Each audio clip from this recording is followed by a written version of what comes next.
Previously on Spider-Man, Back in Black. After Spider-Man reveals his secret identity in front of the media, all types of criminals start to target him, especially the imprisoned Kingpin of crime, Wilson Fisk, as he is not going to let Peter walk away from the punishment. So he hires a sniper to kill Peter and his family. Peter manages to save himself and MJ from that sniper, but the bullet hits Aunt May. Frantic to save May's life, Peter rushes her to the hospital. Swinging across the city, Peter doesn't know how to help her, so he resolves to do only one thing he can, and that is hunting down the man responsible, and he is going to do it by wearing the black costume that conveys the exact message he wants to send. The rules doesn't apply anymore, and if anyone threatens his family, Spider-Man will bring them death. Welcome to Comicstube YouTube channel. In today's video, we will review Chapter 2 of Spider-Man Back in Black. I have pinned down the previous part on the comment section down below. So if you guys are new here, please subscribe and turn on all the notifications to never miss any future uploads. Please like, comment and share. All the text and images are owned by a suspected company. You can support them by purchasing it digitally or from any offline stores. The issue opens up in the hospital, where MJ watches over May as she is struggling between life and death.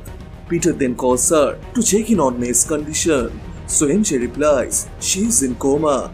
Basically, the doctors are keeping her alive by the machines, but even if she come out from coma, the doctors say to be prepared for the worst. So right now, there is nothing they can do except for waiting, and it's all up to May now. So MJ tells Peter there is nothing he could do for May at the hospital but cry. So she tells Peter to find the man responsible for May's condition. So Peter pulls his mask on and goes looking for the answers to get the killer's details. He then tracks down 4 different armed dealers, and by brutalizing the 3 of them, Spider-Man finally appears in front of the 4th one, who has the information he requires. So Peter starts to hit him and demanding the details of that sniper, but the arm dealer is confident enough not to give him the answers, as he knows Spider-Man doesn't kill. But this time, Peter breaks all of his rules, and he knows how to get the information out of this dealer. So Peter throws him out a window, and as the dealer is about to touch the ground and face the death, Peter grabs him by a wave, and he finally gets the details of that sniper. The first 2 names that the dealer provides are belong to rich hunters, but the 3rd name is the one he is looking for. Jake Martino, a hitman working freelance around the country, doing jobs nobody else wanted, which means his attack on Peter's family wasn't personal, and it confirms that somebody hired him to do the job. And swinging across the city, as Peter wonders who is the real culprit, he then finds 2 cops out of their car talking to a man. So Peter takes the opportunity to wave up the alleyway and use their onboard computer to track down Jake's location.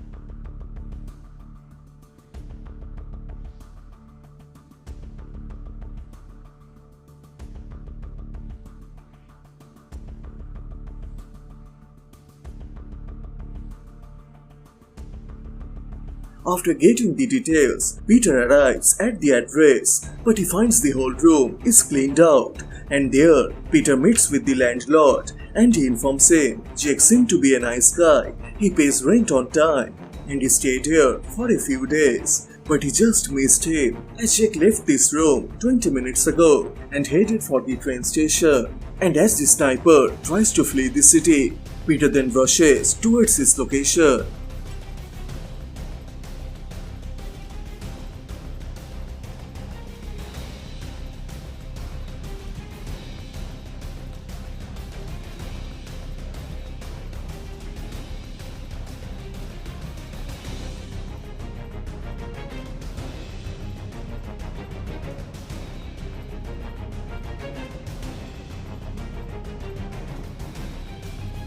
After some time, Peter drops into the station, but the place is crowded with people.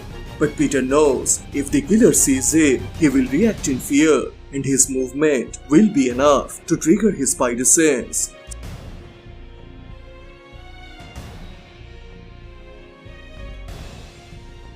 So Peter quickly concentrates into his spider sense and locates the sniper. And as he starts to chase the sniper, he begins to fire at him. But soon, he runs out of bullet. And as he about to fire him with another gun, Peter then breaks his arm, causing him to drop the gun. He then starts to brutalize him and interrogate the sniper to get the details of his boss.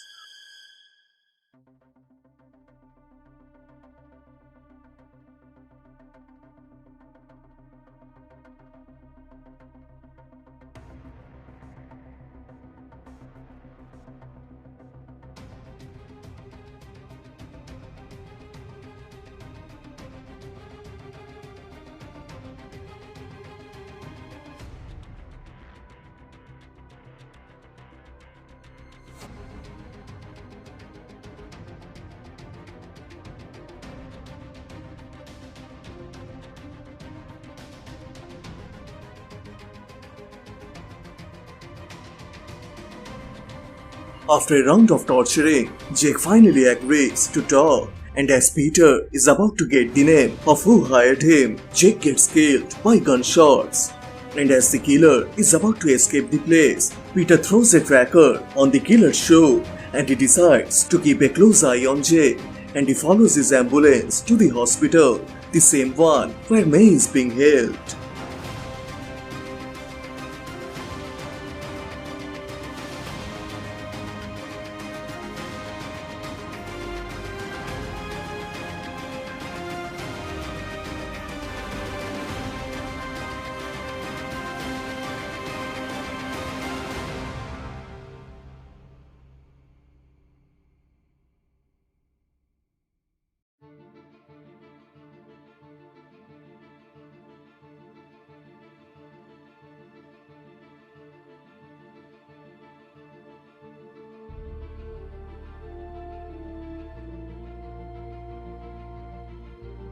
On the hospital, Peter unites with MJ, and together they watch over May as she struggles in her coma. On the other side, the doctors try to keep Jake alive, but in the end, he dies, and his death ensures that Peter won't get the name who hired him.